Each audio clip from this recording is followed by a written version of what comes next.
Okay, hi y'all. I'm going to show you how to do oxidation states, balance half reactions, add half reactions, and then how to break down a given equation into its two half reaction components.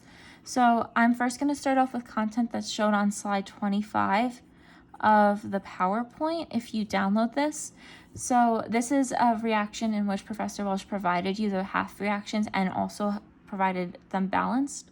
I'm going to pretend I don't know what they are balanced, so we can go through how you would calculate the number of electrons and then add them together. So for the reduction reaction, we're going to assume that the only thing we know is this.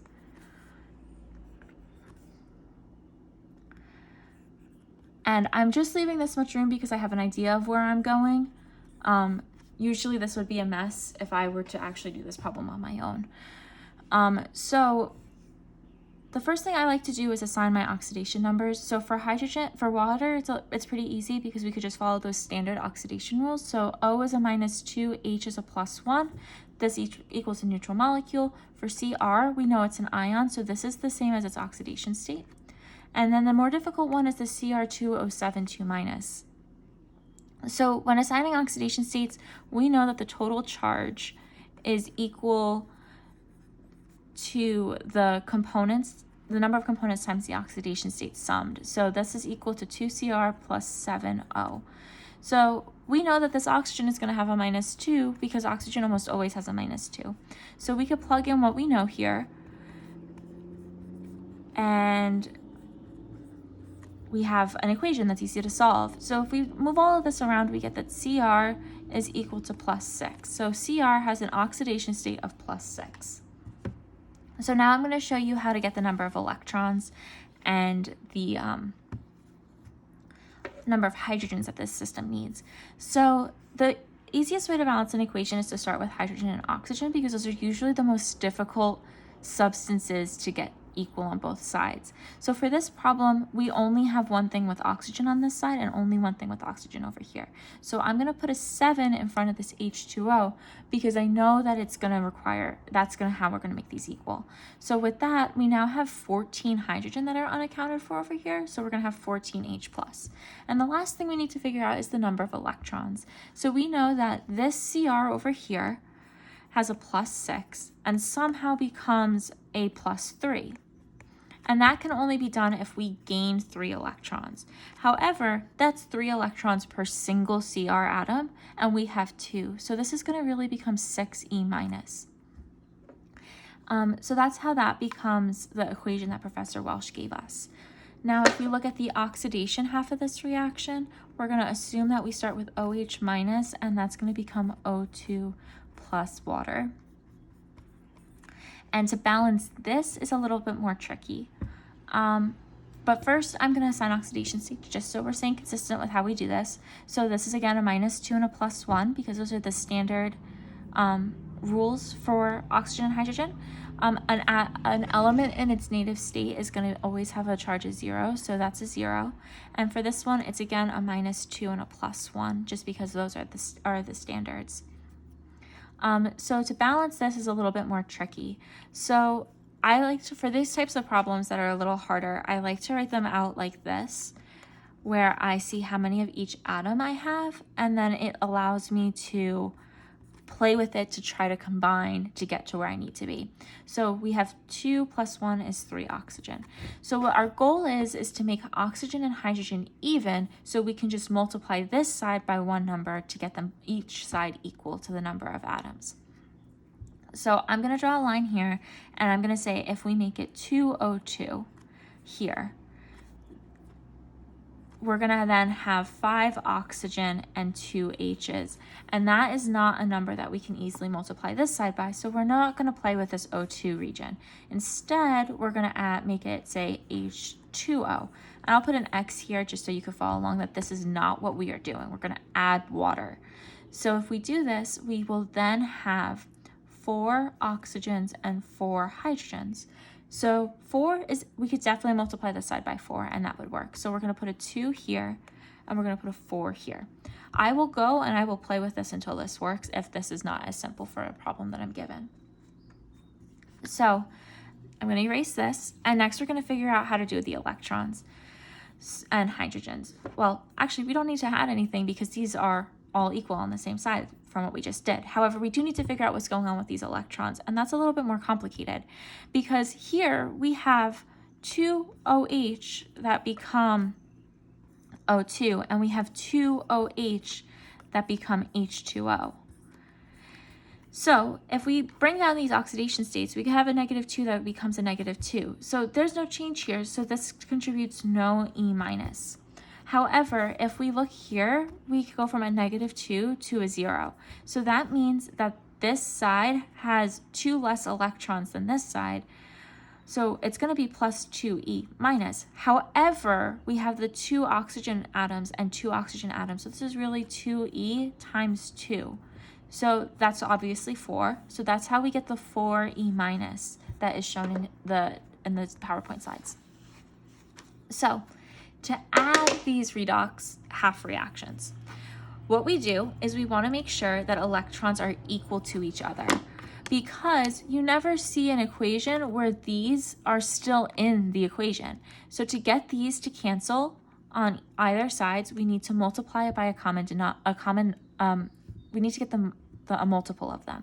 So for that, we're going to multiply the redox reaction by 2 and the oxidation reaction by 3. And that will give me 12E and 12E. And then when we add these fully together, we can just cancel them and they won't exist anymore. So if I write out my full equation,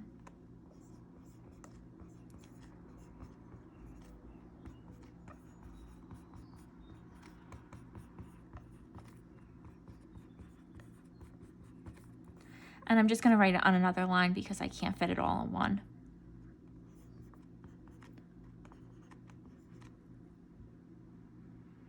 Oh, I actually had forgotten a 2 up here. So this is actually 4. Sorry about that. If you don't understand what just happened, please leave a note. I just forgot to put the 2. Plus 7, 14.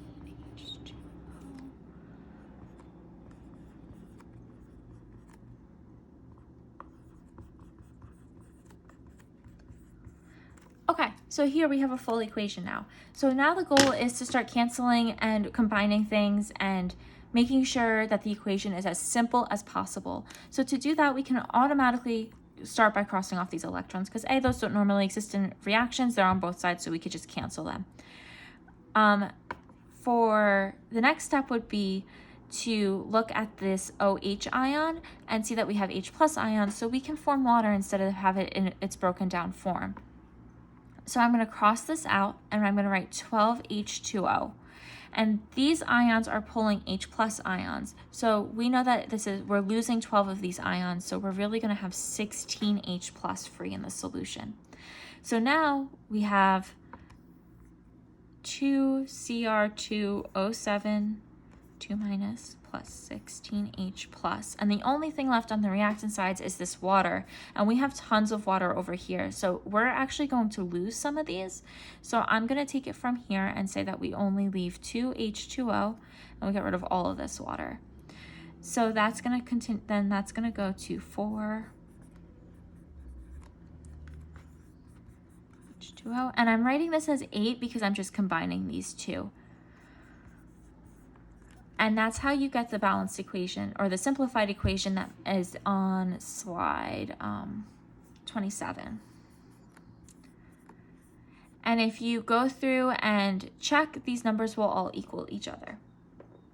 So next, I'm going to show you how to take an equation and break it into its redox reactions in case you don't know how to do that.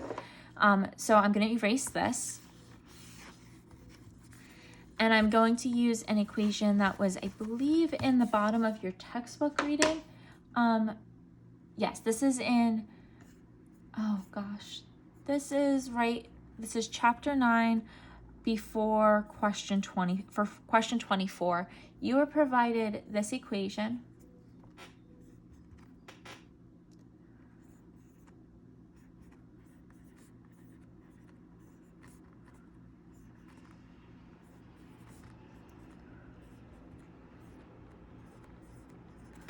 you were provided this equation for the lithium-ion battery. And I know that this gave a lot of people a lot of issues because of this species in particular. But we're going to break this up, and I'm going to show you how I assign oxidation numbers just so you can start to see how more complicated problems are going to be handled. So I know that this is a solid. So this is going to be 0.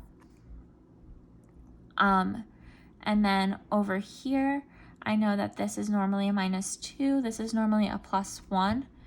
And then we know that if we have +1 plus a question mark plus -4, and this all has to equal 0, our question mark has to be a +3. And then over here we have a -2, so this guy must be a +4.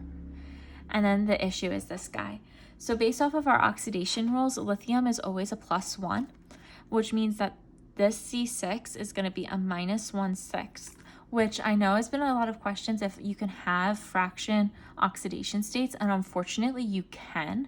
They're rare and they're usually they're not normal to see if you're doing exam problems or homework problems. If you get higher in chemistry, this will become more common. So with that being said, we now have our oxidation and we have our oxidation states. So we can determine what is oxidized and what is reduced. So I learned when I was younger that we say Leo the lion says grr, and we lose electrons means we're oxidized, gain electrons means we're reduced. So we are, lithium to lithium is staying the same. Here, and we'll circle this here. So lithium to lithium is staying the same. C6 to C6 though is going from a -1/6 to a +0. So that means that this is losing electrons because it's getting more positive. So we're gonna do this, and I'm gonna write a note that it's oxidized. Now to determine what's reduced, we're gonna say, okay, so oxygens are the same, but these cobalts go from a +4 to a +3. So this means that they gain an electron and they're reduced.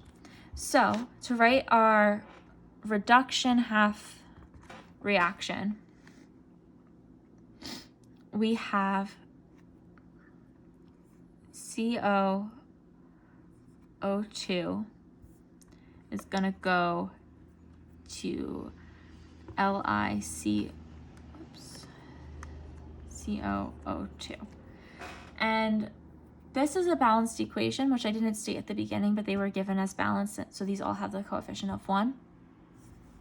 And I know that this is going to have a +Li+ ion, just because we have it over here. And then I need to figure out where to put my electrons, and that goes on this side because we go from a 4 to a 3. So 1E-, and that should be balanced. So now we need to do our oxidation reaction, which we know is going to be Li